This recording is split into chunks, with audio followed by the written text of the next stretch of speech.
Today, we have three matters of pressing importance, but first we have this matter in memoriam. I was 11, I think, when I gathered a couple of bills and some coins that I had from I don't know where and walked to the Washington Jewish bookstore, which, despite the name, is in Wheaton, Maryland, where I lived, around the corner from the 7-Eleven. And there I bought my sister for $3, a big sum for me back then, a birthday present, a record all the way from Israel of the Hebrew production of the musical Hair. My sister was my favorite person, and she was a Zionist, a regional leader in Young Judea. And as I saw it, also kind of a hippie. I was a yeshiva boy, and the concept of hippie was vague in my mind. But I had seen Sonny and Cher, the Sonny and Cher Comedy Hour, and my sister had a Peter Max poster on her wall. It said, "Be all you can be, read." Not a subversive message, but man, the colors. And she had a Ben Shahn poster that said, "You have not converted a man because you have silenced him." And also a poster of a chassid in a phone book taking off his bakisha coat, and underneath you could see a blue unitard with a red and yellow shield on the front, and on it the letter Shin for Superman.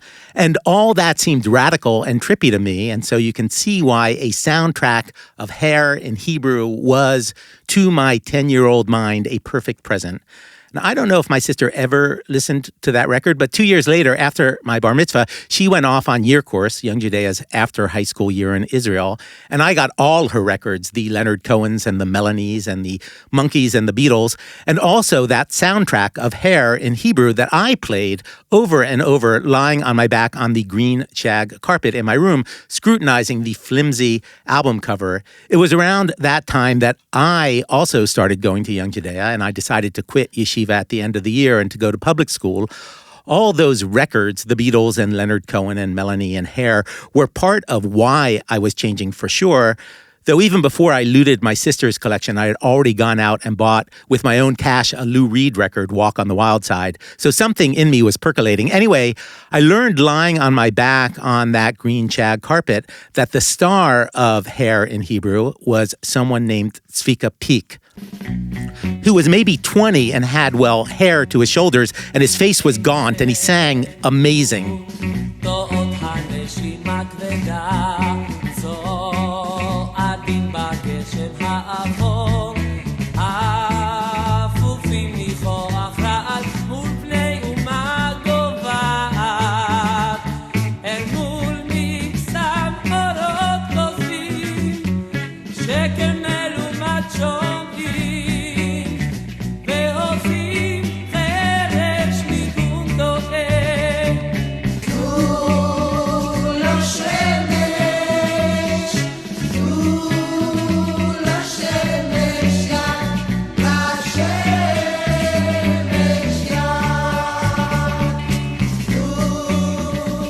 Peak was a riddle for me, a problem. All of Hair was, in a way. It was so American and so at odds with everything I thought I knew about Israel. The play is about a tribe, a community, trying to convince a guy, Claude, the character that Peak played, not to go into the army, which was not an Israeli thing in any way that I could see. The play is about dropping out, saying no to school, to work, to state, to government. And none of that was an Israeli thing in any way that I could see. Israel had tribes, communities, but they were kibbutzim, and they were all about work and state and army and government. They were about the opposite of dropping out. The solution I got to was Hair is a play about America, and when you watch it in Hebrew, what you're seeing is not so much Israel and how Israel is like America, but you're seeing how different Israel is from America.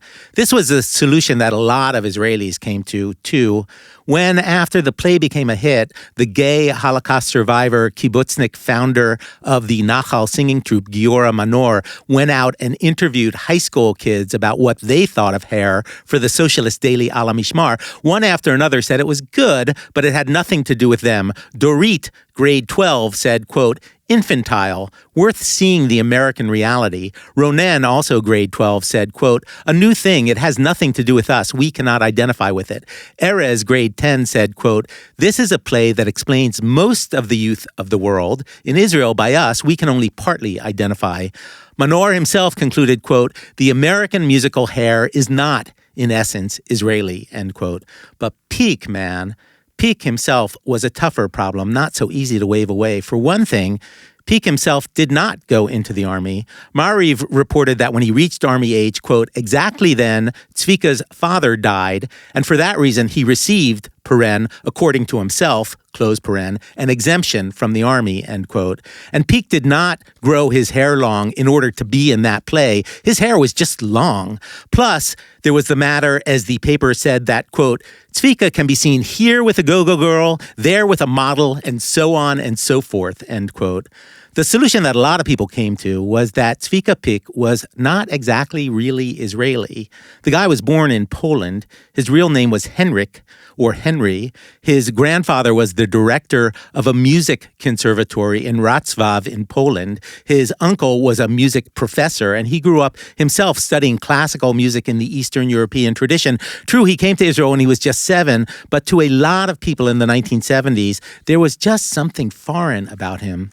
I was probably 15 when my friend Albert Rosenthal, today Alon Tal, said I should get Svika Pick's solo record. It's called Peak. He said it would blow my mind, and this time I biked over to the Washington Jewish bookstore near the 7-Eleven, and the record was in the bin, and its cover alone, well, it kind of blew my mind. It's Svika Pick, from the waist up, naked, but his torso, hips to the hair cascading onto his shoulders, is painted metallic silver. I got it home and took the record out of its flimsy plastic dust cover. The label reads Svika Pick in Hebrew and Henrik Pick in English, and I put it on, and the first song goes like this.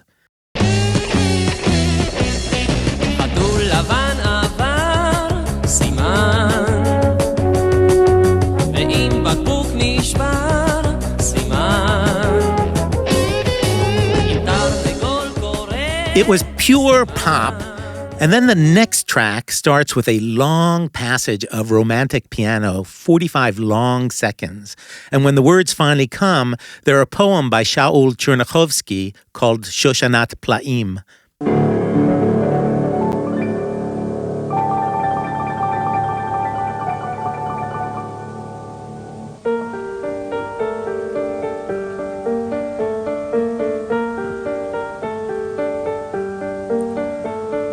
שושנת פלאים ברוכת אל פורחת לאיש ואיש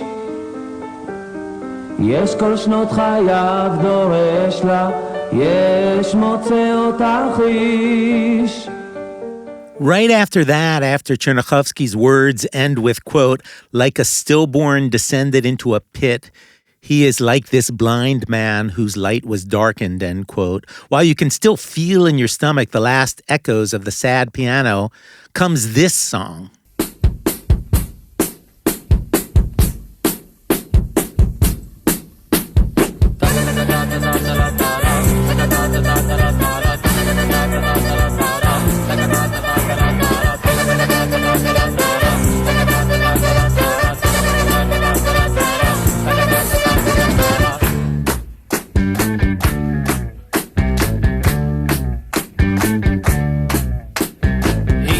שומע את המנגינה מתחבר כמו אוטומט לזרם בגופו רוקע. And right after that comes a song by Natan Alterman. איתך זאת הזריחה שמאירה את היקום ובלעדייך זה כמו שקיעה שאחריה אין מאום.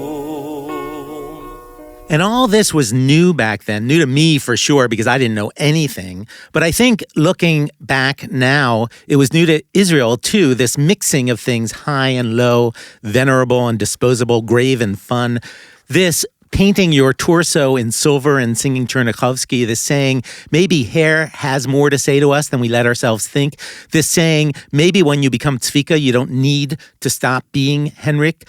On the internet, you can find some of a BBC report about the Hebrew production of Hair and about the 3 stars, Svika Pick, Gabi Shoshan, and Chucky Levy, who were also then a popular singing group called Hashokolada. And you hear this. Like all other Israeli performers, the chocolate are liable to be ordered to any of the army camps to entertain the troops. And indeed, in the last week of the rehearsals, when they were badly needed in the theatre, these three were being driven away to an army camp near the Gaza Strip. And when they get to that army camp near the Gaza Strip, this is what the BBC captures the three long-haired stars singing to and with the soldiers.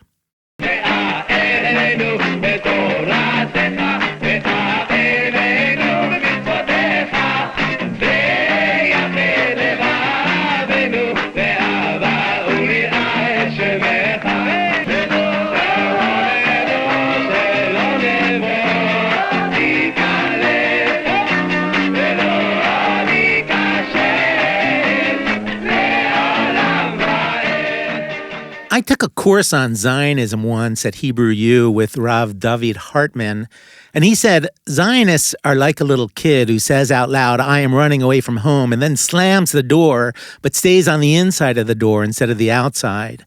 And Svika Pick, well, he never said he was running away from home, but a lot of us, including me lying on my back on the green shag carpet, wondered if maybe he wasn't. But then he never did. Here is Svika Pick in 1973, hair past his shoulders as always, singing at the annual Hasidic Song Festival. Baruch atah Hashem Elokeinu melech haolam שהחיינו וקיימנו והגיענו לזמן הזה.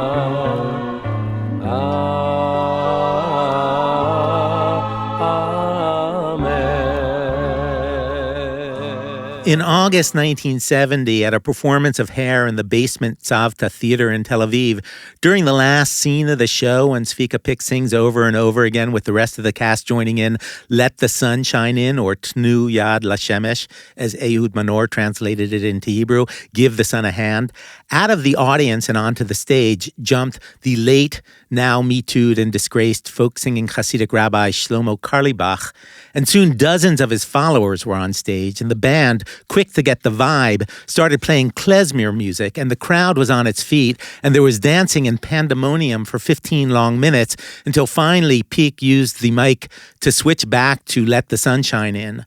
A young woman who'd come with Carlebach said, quote, "To me, it's all the same. All that matters is that you have true joy that comes from your heart," end quote. The other day when I heard on the radio that Svika Pick had died at 72, I went through my old records and took out the second of Pick's records that I got at the Washington Jewish Bookstore and put it on the turntable and read the jacket sitting in a chair, because sadly we don't have green shag carpet in our Tel Aviv apartment. And there on the back of the record are pictures of Pick taken by Alona Einstein, twice Arik Einstein's ex-wife. And alongside these are pictures of the poets Natan Yonatan and Yonatan Geffen, whose poems Svika Pick turned into songs, and of course a picture of Natan Alterman looking grave and poetical. And all this is how Svika Pick helped shutter the terrible old Zionist dream of a single Israeli culture shared by everyone, speaking in the precise and stilted Hebrew of state radio, singing the songs of pioneers and declaiming the poets of the greats, replacing names like Henrik with names like Svika. Pick shuttered that dream, and he shattered the image of the tzabar, the native-born Israeli who didn't talk much, who was tough and strong, who was masculine, whether you were a boy or a girl. There was no patience for femininity. The tzabar who wore his hair short with a Yitzhak Rabin forelock, a blorit. It's no coincidence that it was Pick, a couple of decades later, who wrote the song Diva that Dana International sang at the Eurovision in 1998, Israel's 50th anniversary, becoming the first trans singer to win the Eurovision and becoming one of the most beloved stars in Israel's history, as she remains to this day. Pick cracked open these things, though without ever sweeping them away, without ever rejecting them outright. They were fine. They could be beautiful. They were just not enough on their own. Pick cracked open these things, I guess because he knew way back then, like most of us do now, that we desperately needed cracks like that so that kids in this country of immigrants could be proud of their parents and not ashamed, and so that all of us can be proud of our differences and not ashamed, and proud of being queer and not ashamed, and proud of our religion, whatever it is, and not ashamed, and proud of our voices and accents and the color of our skin and hair and eyes, and proud of our names and not ashamed, and able to see in all these things stuff to be treasured and not abandoned.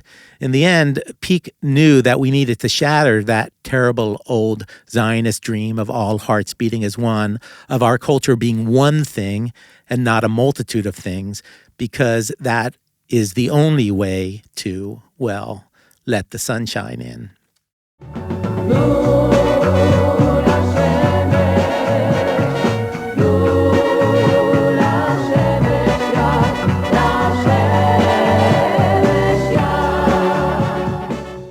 Yehi Zichro Baruch.